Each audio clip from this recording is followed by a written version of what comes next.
Bueno, estamos contentos, gracias al Señor por permitirnos reunirnos una vez más en su casa.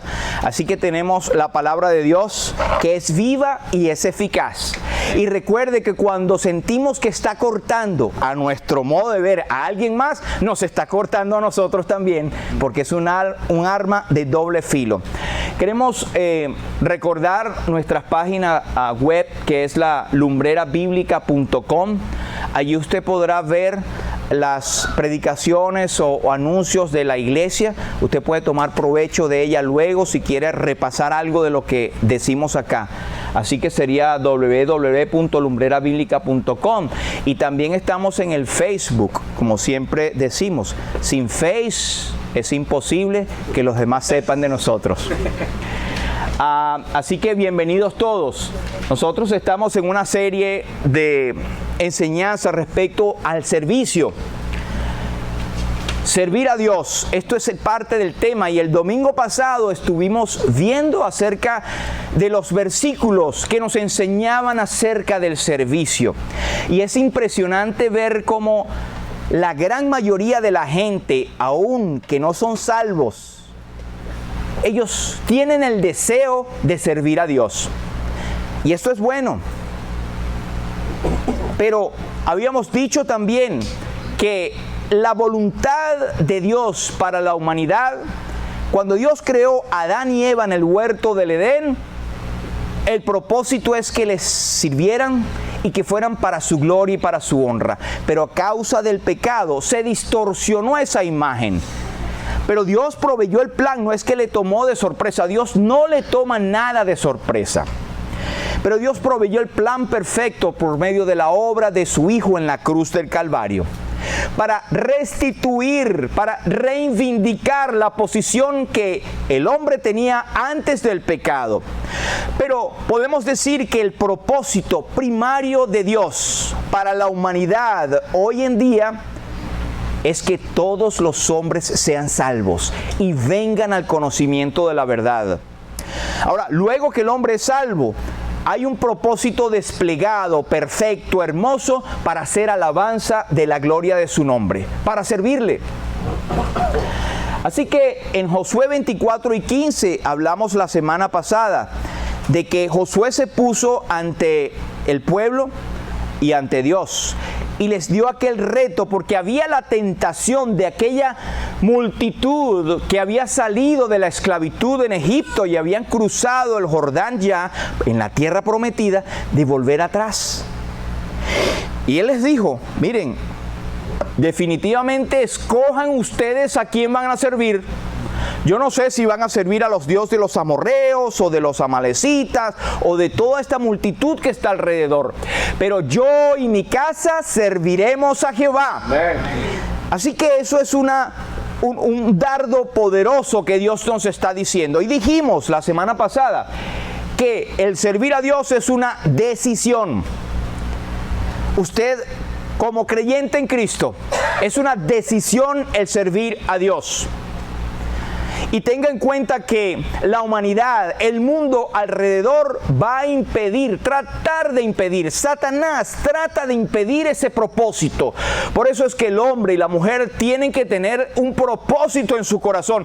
Como Daniel, cuando él llegó a la corte de aquel rey en Babilonia, que fueron cautivos. Había muchísima cosa en aquel reino con el cual contaminarse. Empezando por la comida que aquel rey le estaba ofreciendo, con animales sacrificados, lo cual sería una abominación para un judío, de acuerdo a la palabra de Dios.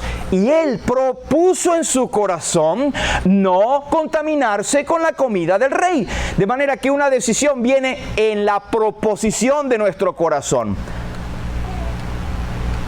Pero también leímos en Deuteronomio 13 y 4, cuando Moisés habla y dice: a Él serviréis y a Él seguiréis.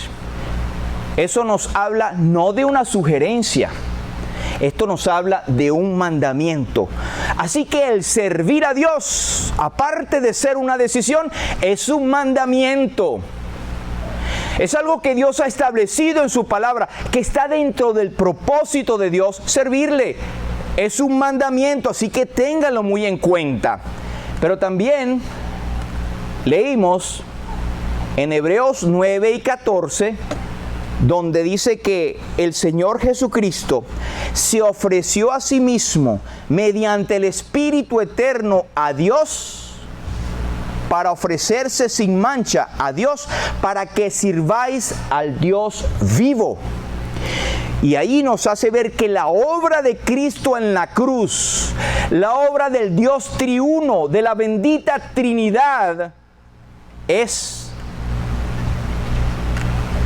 que su sacrificio sea la antesala del servicio. Es decir, que nosotros servimos a Dios porque ese es el propósito del sacrificio de la cruz. Usted ha sido salvo o salva porque Cristo murió en la cruz del Calvario. Pero resulta que ese sacrificio precioso en la cruz, como propósito tiene de que usted sirva a Dios. Pero también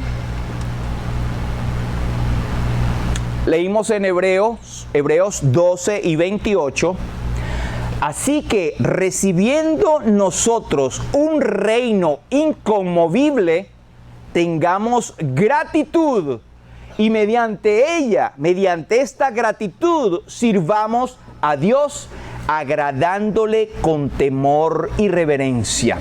Así que ya nos ofrece la palabra también de qué forma tú vas a servir. Con temor y reverencia. Recuerde que estamos sirviendo al Dios que ahora es nuestro Padre, pero debemos hacerlo con temor y con reverencia. Pero en vista a lo que usted y yo hemos recibido, hermanos, hemos recibido la bendición más grande de ser hechos hijos de Dios. Y Colosenses nos dice que el Padre nos ha trasladado de la potestad de Satanás, de las tinieblas, a un reino de su amado Hijo, el reino de la luz.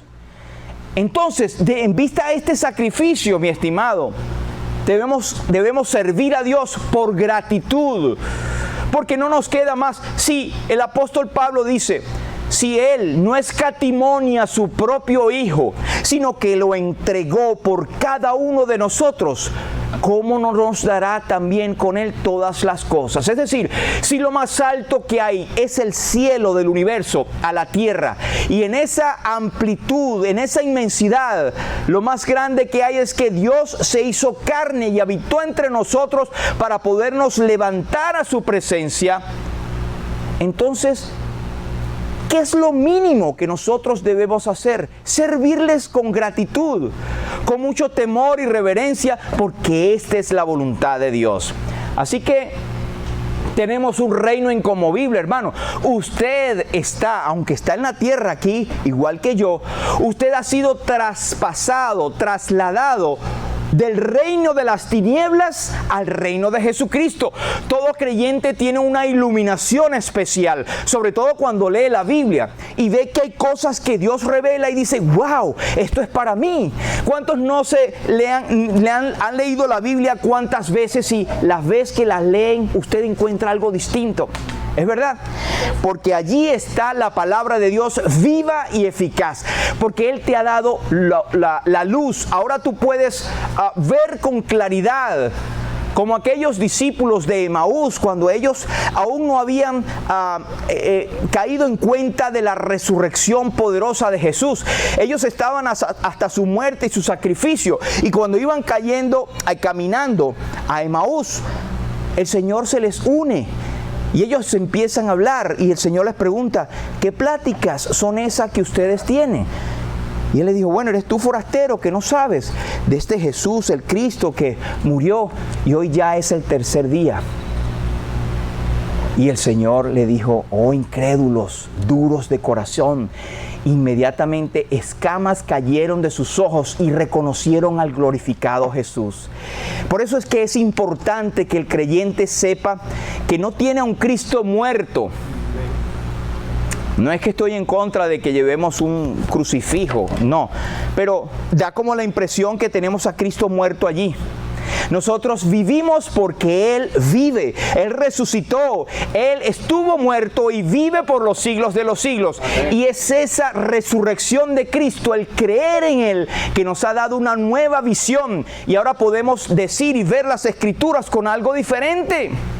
Por eso es que Pedro dice que vosotros sois linaje escogido, real sacerdocio, nación santa, pueblo adquirido por Dios para anunciar las virtudes de aquel que os llamó de las tinieblas a su luz admirable. Por eso es que tengamos gratitud y por eso debemos servir a Dios. Ahora, quiero ir con ustedes al libro de Jueces, capítulo 6, donde vamos a ver las marcas de un siervo de Dios. Y no crea que un siervo de Dios como Gedeón, y a mí me cuesta mucho llegar allí. No, usted, si es creyente en Cristo, usted es un siervo de Dios.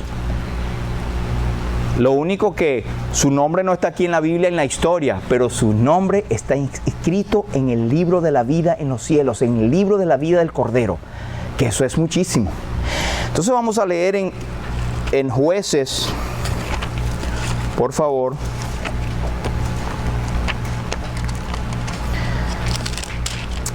El capítulo 6 y el versículo 1. Busquen por favor sus Biblias, Jueces capítulo 6, y vamos a leer algunos versículos escogidos. Desde el versículo 1 dice: los hijos de Israel hicieron lo malo ante los ojos de Jehová, y Jehová los entregó en mano de Madián por 7 años. Espéreme allí. Los hijos de Israel habían pecado contra Dios.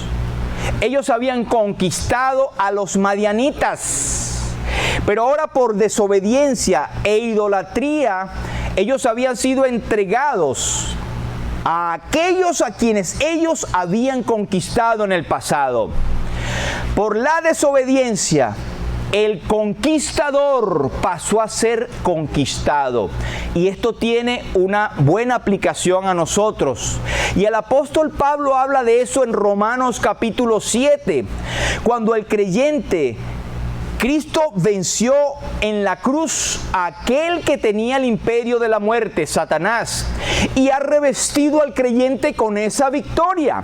Por eso es que el acta de decreto que nos era contraria ha sido clavada en la cruz. Y Él los exhibió públicamente en la cruz, triunfando sobre ellos. De manera que esa victoria es nuestra. Pero cuando usted y yo desobedecemos a Dios, andamos en desobediencia, en pecado, el pecado vuelve a enseñorearse de nosotros. No para condenación eterna, pero sí para pérdida de testimonio, pérdida de coronas, pérdida de la gloria de Dios. No podrás servir a Dios con gratitud y no tendrás el gozo de la salvación. Eso es mucho. Y es no agradar al Señor. Así que aquí en capítulo 6 de Jueces tenemos una lección importante. Si nosotros descuidamos las cosas del Señor y no estamos sirviéndole como es adecuado, puede que nos deslicemos. Y puede que nosotros que hemos conquistado y tenemos la victoria que Cristo nos dio, empezamos a ser dominados por ese pecado. Y el apóstol Pablo dice, como exclamando en el creyente carnal, que quiere liberarse de eso y se da cuenta, dice: miserable de mí, ¿quién me librará de este cuerpo de muerte? Porque lo que no quiero hacer, eso hago. Pero bueno, eso es una reflexión allí. Y quiero decirles que en el versículo 6 nos da más detalle. En el versículo 6 del capítulo 6 nos dice: de este modo empobrecía Israel en gran manera por causa de Madián, y los hijos de Israel clamaron a Jehová. Cuando hay pobreza, hay esclavitud, hay temor, hay opresión. Hermano, ¿te encuentras tú en opresión? ¿Te encuentras tú en esclavitud? ¿Hay alguna situación en tu vida que te tiene atado o atada? Tú puedes ser libre, eres libre. Cristo compró para nosotros nuestra redención y nuestra libertad. Pero tienes que clamar, confesar tu pecado. La palabra de Dios dice, el que encubre su pecado no prosperará, mas el que lo confiesa y se aparta alcanzará misericordia. Si confesamos nuestros pecados, Él es fiel y justo para perdonarnos y limpiarnos de toda nuestra maldad. Y la sangre de Jesucristo, su Hijo, nos limpia de todo pecado. Hoy es el tiempo aceptable, amigo, hermano o hermana. Si no has tenido un encuentro real con Jesucristo, hoy es el momento aceptable. Hoy es el momento de salvación. Si eres creyente y estás alejado, hoy es el momento de la reconciliación y de la reconsideración de que yo soy un hijo o una hija de Dios y estoy diseñado para servir. Señor, perdóname porque no te estoy sirviendo, porque no estoy haciendo lo que debo hacer. Pero fíjense que cuando en el versículo 6 ellos se encontraban en gran clamor, en gran opresión, en temor, en pobreza, ellos clamaron al Señor. Y esta es una promesa grandiosa que todos tenemos. Clama a mí y yo te responderé y te mostraré grandes cosas ocultas, grandes, preciosas que tú no conoces. En este mismo contexto, cuando ellos clamaron a Dios, Dios siempre tiene sus siervos preparados, ¿sabe? Recuerda cuando en Éxodo el pueblo de Israel estaba en esclavitud opresora y ellos clamaron a Jehová. Y dice que yo he oído y he descendido para librarlos. Jehová oyó el clamor de su pueblo y descendió, pero Dios lo hace. Dios lo puede hacer, por supuesto, con sus propios medios en un momento, porque Él es el poderoso. Es ilimitado su poder, pero Él nos da el privilegio de ser siervos de Él, de utilizar instrumentos para su gloria y su honra. Y aquella nación de Israel, cuando clamó a Dios, Dios llamó a un hombre al cual Él ya estaba preparando, era Moisés, ¿se acuerdan? Y Moisés, aunque era hijo de padres, vamos a llamarlos cristianos, padres temerosos a Dios, él tuvo que aprender en el desierto lo que Dios le iba a enseñar a hacer posteriormente al cuidar a su pueblo en el desierto, como pastor de ovejas, luego como pastor de un pueblo. Pero aquel hombre no se sentía preparado, pero Dios tenía un instrumento humano. Dios puede tenerte a ti como instrumento en algo grande que Él quiere hacer. Generalmente es de liberación, pero siempre es de bendición al pueblo de Dios y dando gloria al Padre. Entonces tenemos el caso acá.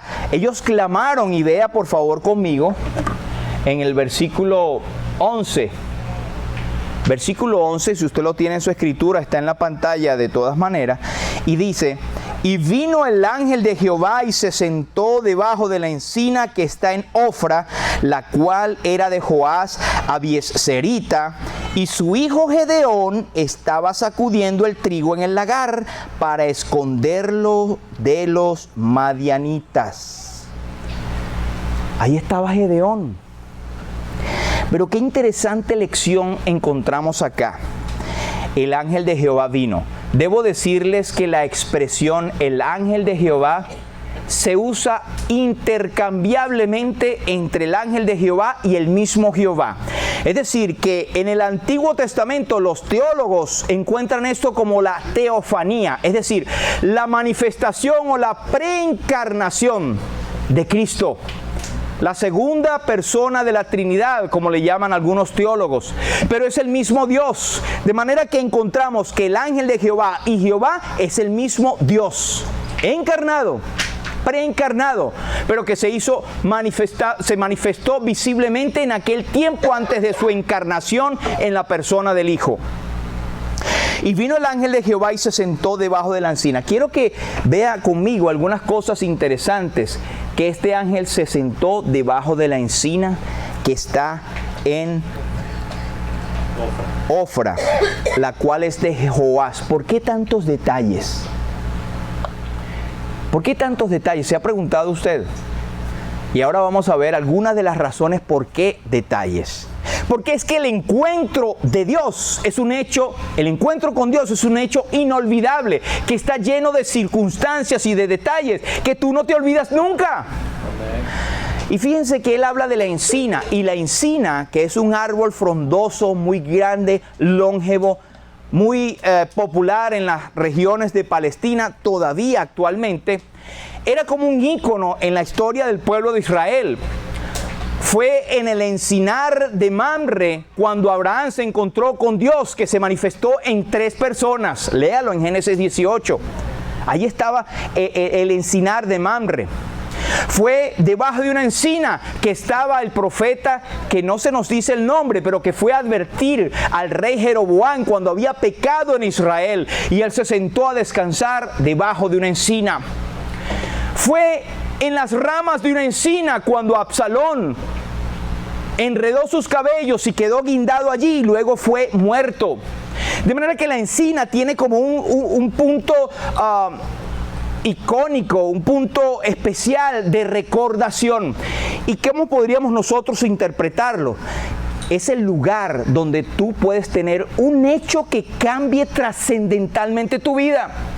Ahora vamos otra vez al versículo 11 con esa pequeña introducción. Y vino el ángel de Jehová y se sentó debajo de la encina que está en Ofra, la cual era de Joás Abieserita, y su hijo Gedeón estaba sacudiendo el trigo en el lagar para esconderlo de los madianitas. Allí tuvo Gedeón un encuentro personal con Dios. Y notemos que él era, por supuesto, temeroso de Dios, pero él no había tenido un encuentro personal. En palabras del Nuevo Testamento, él no había entregado su vida al Señor. Él no era un creyente que seguía al Señor. El ángel de Jehová se le apareció y le dijo: Jehová está contigo, varón esforzado y valiente. Y usted a primera vista no le tomó mucha atención a esto, pero mira lo que dice. ¿Qué estaba haciendo Gedeón? Estaba sacudiendo el trigo para esconderlo de los madianitas. Era como una cobardía, pudiésemos decir. Claro, si yo estuviera allí no lo escondería, yo estaría escondido completamente. Pero el hecho es que aquel hombre, con aquellas circunstancias de miedo, de temerosidad, de esconder las cosas, sin embargo, Dios le llama varón esforzado y valiente. ¿Pero sabe por qué? Porque Dios llama las cosas que no son como si no fueran. Y Dios, a pesar de las debilidades nuestras, Él trabaja y Él ve el potencial que tú y yo tenemos. Nosotros somos unos instrumentos en las manos de Dios, aunque tú no te los creas. Él sabe lo que eres capaz de hacer, porque lo vas a hacer en el nombre de Jesús. En Jehová haremos proezas. De manera que el Espíritu Santo mora en nosotros, y nosotros por medio de Él somos más que vencedores. Así que no estés diciendo: yo soy débil, no sé, no estoy preparado, no puedo hacer esto o aquello. El Señor te ve con el potencial tremendo que tú tienes por medio de la obra de Jesús, si le has aceptado como Señor y Salvador. Así que si tenías temor, miedo de cómo debes de hacerlo, por qué yo soy insuficiente, no tengo instrucción teológica, o no he leído suficiente, o soy nuevo, nueva. El Señor, cuando estaba dando la instrucción a los nuevos creyentes, les dijo junto a los apóstoles: id por todo el mundo y predicad el evangelio a toda criatura. Y los que creían en Hechos de los Apóstoles inmediatamente compartían su fe. Y si no sabes de teología ni nada, no te preocupes. Cuando el Señor sacó el demonio a aquel hombre de Gadara, le dijo: vete a tu casa y cuenta allí cuán grandes cosas ha hecho Dios contigo. Ayer estuvimos en un seminario de enseñanza acerca de la forma de compartir el evangelio. No hay excusa para que ningún creyente diga: yo no sé cómo empezar a compartir el evangelio. Eres portavoz, eres un siervo de Dios. Ahora, grandes cosas vendrán si tú dispones tu cuerpo, tu mente, tu ser en servir al Señor. Y esta es la el concepto que usa el apóstol Pablo en Romanos 12. Y él dice: así que os ruego por las misericordias de Dios que presentéis vuestros cuerpos en sacrificio vivo, santo, agradable a Dios, que es vuestro culto racional, vuestra porción de adoración personal. Eso es para ti y para mí, mi hermano. Así que el ángel le dijo: Jehová está contigo, varón esforzado y valiente. De hecho, Dios es el Dios de la fortaleza y del consuelo. Sí, que tienes debilidad, tienes miedo, búscate Jueces nada más y empieza a leerlo. Búscate 1 Corintios 15 y 48, búscate Romanos 8 y 1, Romanos 5 y 1. Búscate los versículos en la Biblia que todos hablan, los que hablan de esforzarte, de ser más que vencedores en Cristo Jesús. Recuerden, no en tu fuerza, pero en el Señor. Amén. Gedeón le respondió: ah, Señor mío, si Jehová está con nosotros, ¿por qué nos ha sobrevenido todo esto? ¿Y dónde están sus maravillas que nuestros padres nos han contado diciendo: ¿no nos sacó Jehová de Egipto y ahora nos ha desamparado y nos ha entregado en manos de los madianitas? Ahí empieza otra vez, ¿se acuerdan Moisés? Oh, Señor, yo no sé hablar, yo soy tartamudo, yo no sé hablar. Dios lo prepara. Y Dios le dijo: Moisés, ¿qué es lo que tienes en tu mano? Más adelante: una vara, tírala al suelo. Se convirtió en serpiente.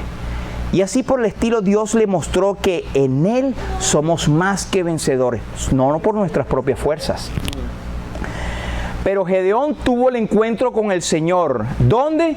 En la encina, ¿verdad? Que está de Joás Abieserita, que está en Ofra, y allí tuvo el encuentro personal con Dios. Eso es lo que yo quiero resaltar en esta mañana. Que todos estemos conscientes de que no puedes servir a Dios si aún no tienes a Cristo como Señor y Salvador. Si no tienes ese encuentro personal con Dios, todo lo que hagas es como arar en el mar. Ahora, la obra del creyente después de ser salvo es tomada en cuenta para la gloria de Dios, no para salvación. Hacemos obras, buenas obras como creyentes, no para ser salvos, sino porque somos salvos. Mirándole, Jehová le dijo: ve con esta tu fuerza y salvarás a Israel. Hay una serie de versículos que no vamos a leerlo ahora, no vamos a entrar en detalles, pero quiero entrar en la forma en que él tuvo el encuentro con Dios. Y es que su encuentro fue inolvidable. Unforgettable. Como cantaba Nat King Cole. Pero esto en Dios es muchísimo mejor.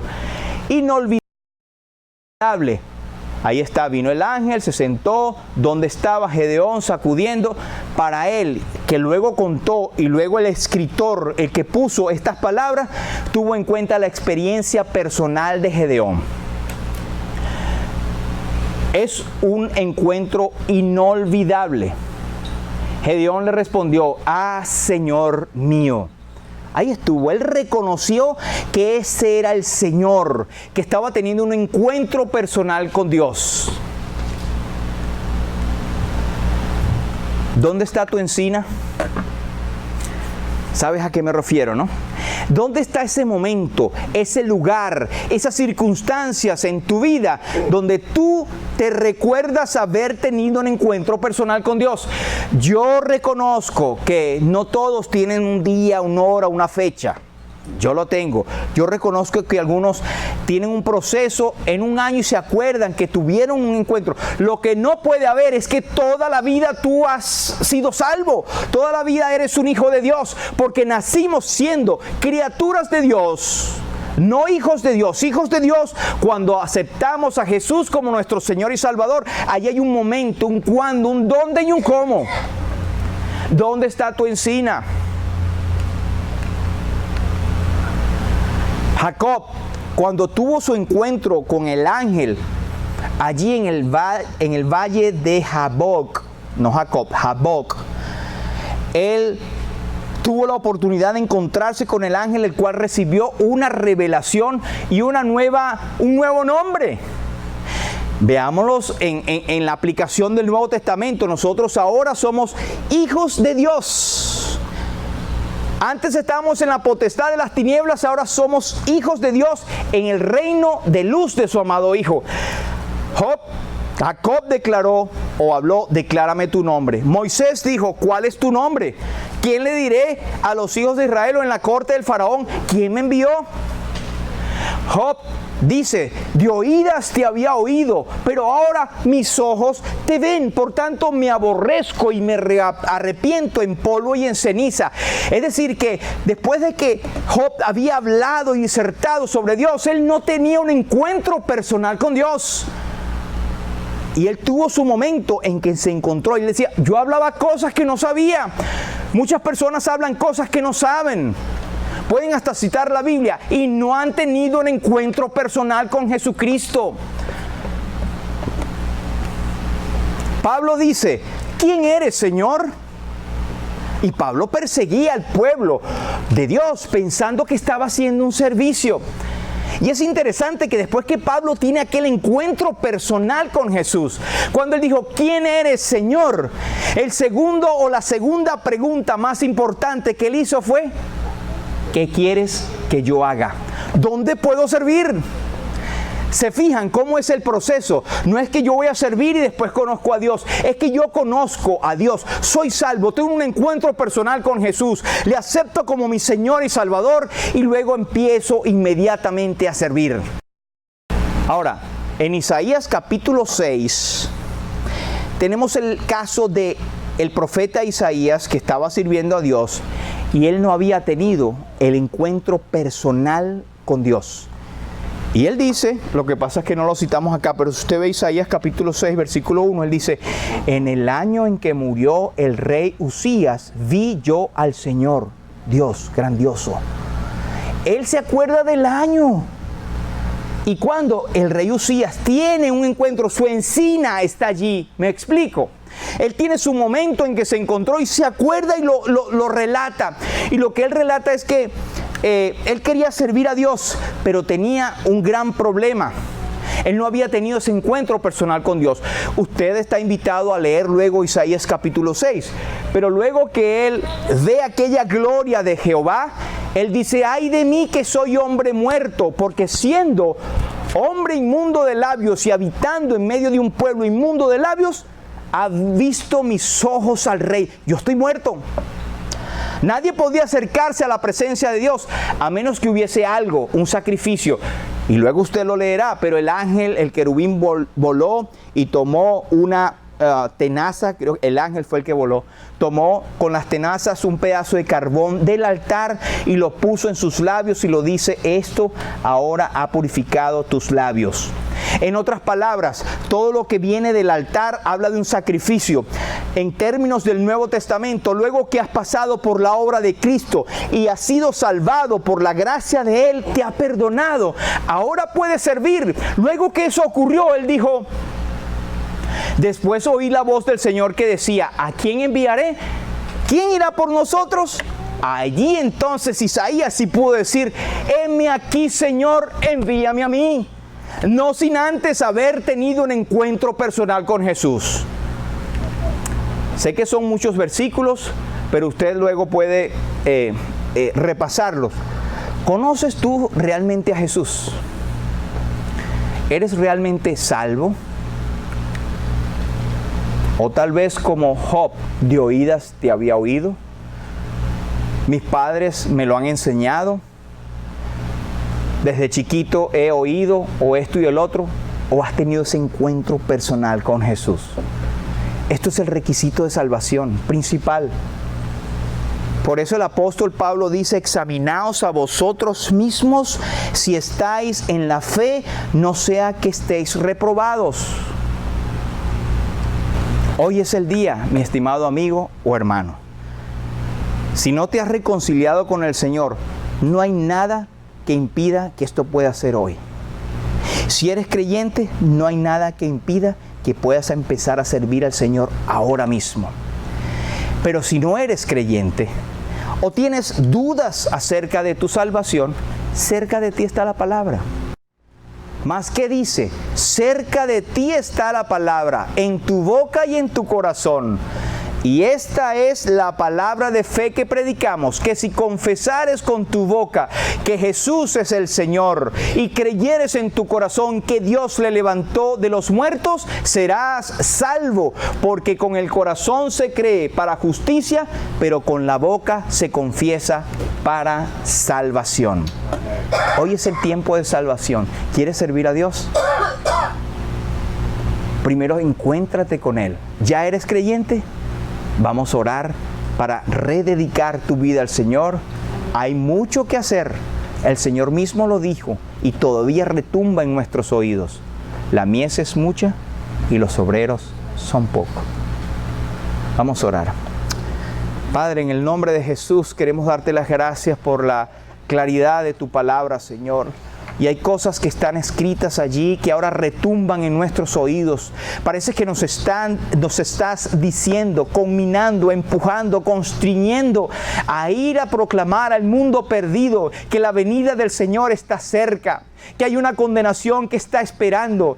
Y hay tantos que no han oído del Señor.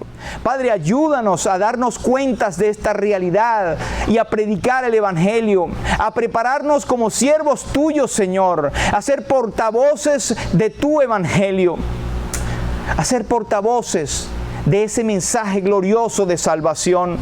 He aquí que el brazo tuyo no se ha cortado para salvación, ni tu oído se ha agravado para oír, y aún hay oportunidad de salvación.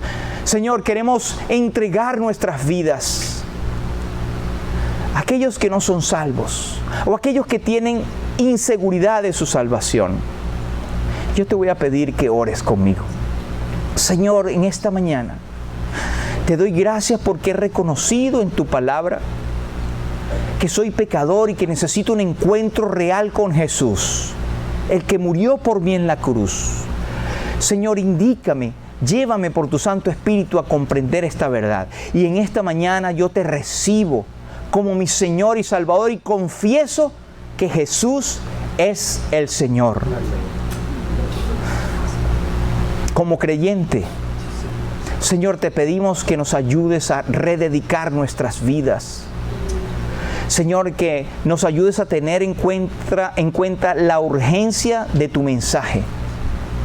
Que sepamos que somos embajadores tuyos, que proclamamos reconciliados con Dios. Señor, gracias por permitirnos ser parte de tus hijos y parte de tus mensajeros. A ti sea la gloria y la honra, en el nombre precioso de Jesús. Amén. Amén.